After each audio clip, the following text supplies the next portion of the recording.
ଆପଣ ଯାଇକି ଆଗ ତୁରନ୍ତ ଇନକ୍ୱାରି କରନ୍ତୁ। ମୋର ଏତିକି ଅନୁରୋଧ। ମୋ ପିଲା କେମିତି ଅଛନ୍ତି, ନହେଲେ ମୋ ପିଲାଙ୍କୁ ବିଷ ଦେଇ ମାରିକି ମୁଁ ମରିଯିବି ଘରେ। ଆଜ୍ଞା, ଜମି ପଟ୍ଟା ପାଇଁ ଡେଲାଙ୍ଗ ତହସିଲଦାରଙ୍କ ଗୋଡ଼ ତଳେ ପଡ଼ିଗଲେ ବୃଦ୍ଧା ମହିଳା।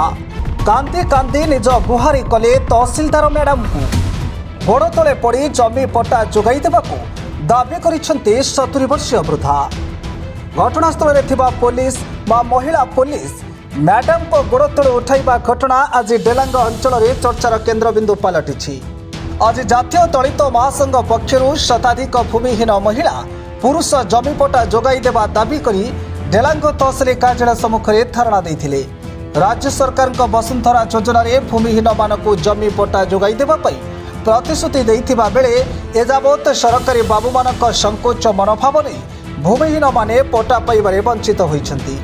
ଏନେଇ ଆଜି ଦଳିତ ମହାସଂଘ ପକ୍ଷରୁ ଡେଲାଙ୍ଗ ତହସିଲ ସମ୍ମୁଖରେ ପ୍ରତିବାଦ କରାଯାଇଥିଲା। ତେବେ ସେମାନଙ୍କ ଦାବିପତ୍ର ତହସିଲଦାରଙ୍କ ଜରିଆରେ ଆରଡିସିଙ୍କୁ ପ୍ରଦାନ କରାଯାଇଥିବା ବେଳେ ମହିଳା ଜଣକ ତହସିଲଦାରଙ୍କ ଗୋଡ଼ ତଳେ ପଡ଼ି ନିଜର ଗୁହାରି ଜଣାଇଥିଲେ। ସୂଚନା ଥାଉ କି ଗତ ମାସ 23 ତାରିଖ ଦିନ ତହସିଲ କାର୍ଯ୍ୟାଳୟ ସମ୍ମୁଖରେ ବିକ୍ଷୋଭ ପ୍ରଦର୍ଶନ କରି ଜମି ପଟ୍ଟା ଯୋଗାଇ ଦେବା ପାଇଁ ଦାବି କରିଥିବା ବେଳେ 1 ମାସ ମଧ୍ୟରେ ଭୂମିହୀନଙ୍କୁ ପଟ୍ଟା ମିଳିନଥିବାରୁ ପୁଣି ଥରେ ଆଜି ବିକ୍ଷୋଭ ପ୍ରଦର୍ଶନ କରିଥିଲେ।